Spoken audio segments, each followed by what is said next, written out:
We are now just days away from what, to this point in the presidential campaign, is the most highly anticipated event of the 2024 cycle. President Joe Biden and former President Donald Trump set to face off in the first and earliest ever presidential debate on Thursday in Atlanta at CNN. The two are taking really wildly different approaches to their preparations, but not surprisingly different. President Biden spending the days leading up to the matchup in Atlanta at Camp David with all of his senior aides rehearsing, reportedly, including his attorney, Bob Bauer, playing the part again of Donald Trump. He did that back in 2020.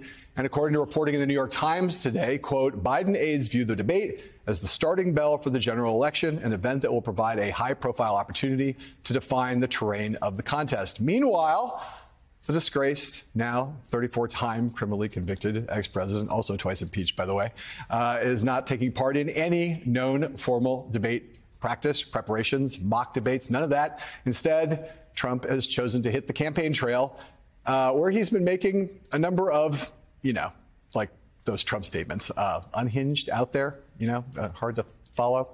But as Biden campaign co-chair Mitchell Landrieu reminded all of us, there is some other preparation that Trump needed to do before taking the stage on Thursday. The fact of the matter is that the sky is blue sometimes, and Donald Trump is a convicted felon. And the American people have to sit in that for a second. The person who wants to be president has to go sit with his probation officer before he actually goes to the debate. That's a good point. Joining us at the table, NBC News correspondent, the one, the only, Vaughn Hilliard. He is here with me at this table. I couldn't be happier. Claire and David are also back, but they are not here. Vaughn, what do you know about the? I love debate prep. Right. One of my favorite things. I love to know about what's going on the inside. I like to know about the mocks and the prep and all the stuff. What do you got? Okay, well, how about this? You just outlined what Joe Biden's looks like. Yeah. And to our understanding, at least what the campaign is telling us, is that Donald Trump's looks very different.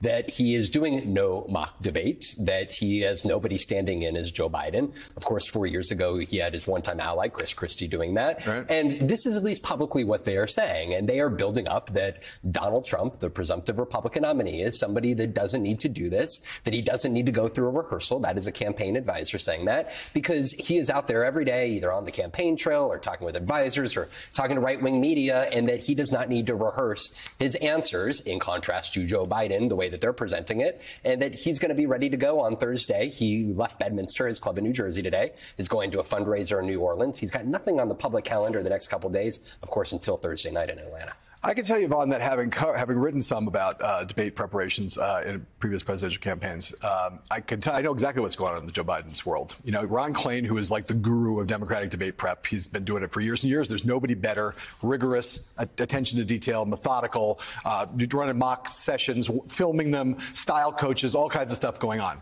Donald Trump's people, according to you, say, hey, we don't need this because the guy's out there on the campaign trail. He's tuning up on the campaign trail. This is what he's doing on the campaign trail. Let's play that. And I have the wounds all over my body.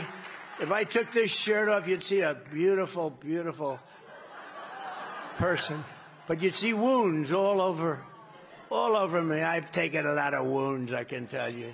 More than I suspect any president ever. And my stupid people, when I wanted to refute it, they said, sir, don't dignify it with a refutal. Refutal or a refutal?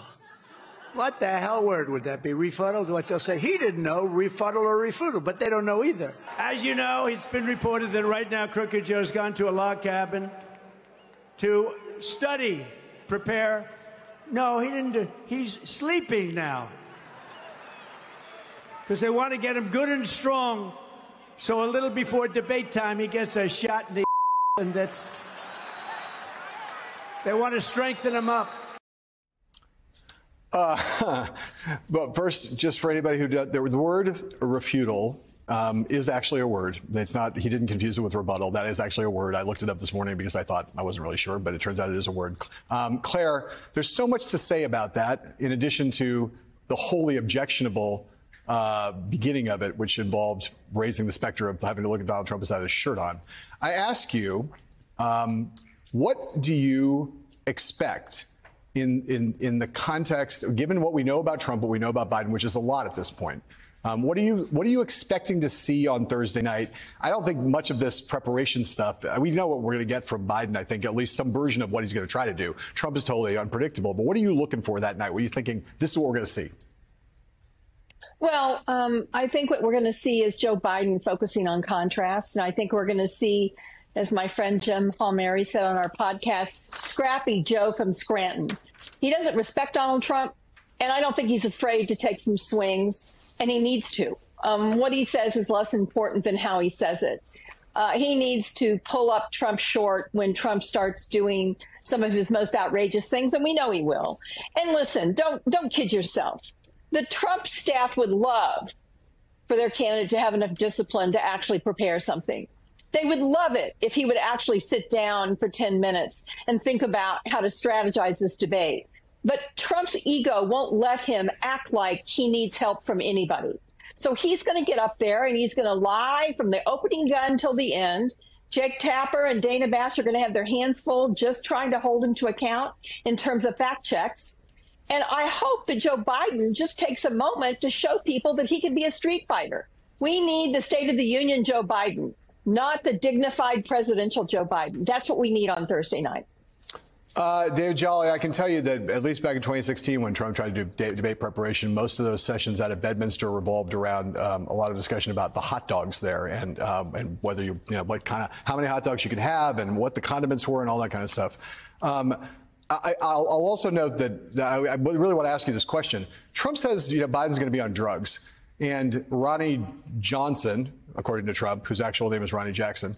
Trump, very mentally fit, forgot the man's name. Ronnie Jackson, doubled down on that conspiracy theory, says Joe Biden's going to be all cranked up on some kind of drugs. Would you want to play that game if you were Donald Trump? Would you want to go take a drug test alongside Joe Biden before the debate if you were Donald Trump? And what are beyond that question, what do you think is the strategic imperative in this debate for Joe Biden?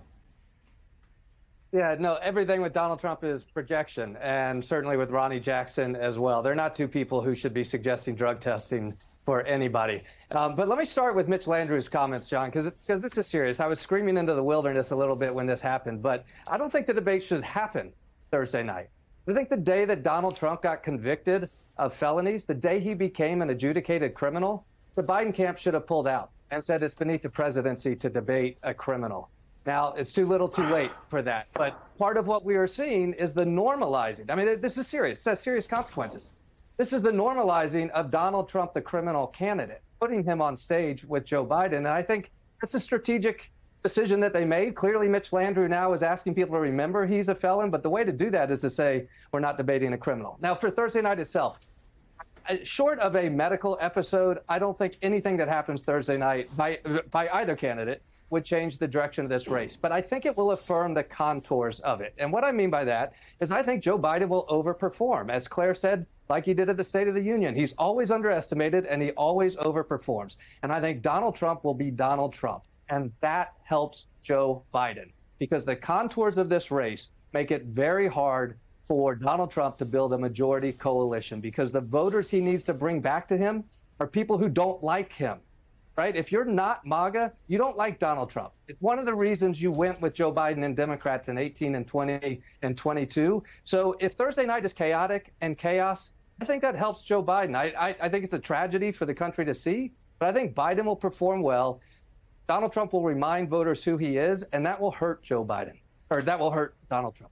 We got to go to a break, but I want to ask you, there are a number of things to unpack in what David just said, but one of them is this question, which has been kicked around ever since Trump was convicted.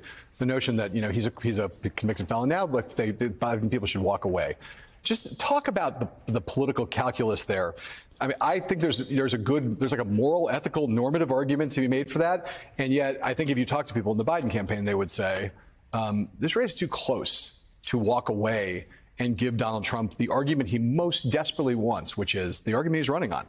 Me strong, you weak, Joe Biden afraid to debate me. I think that's not an argument they wanted to cede to him. And the interesting part, too, is over the 7-week trial, there were some conversations of the fact that the Biden campaign was silent about the testimony that was coming out from Michael Cohen, Stormy Daniels. It was a calculated decision by the Biden campaign outside of bringing Robert De Niro to Lower Manhattan.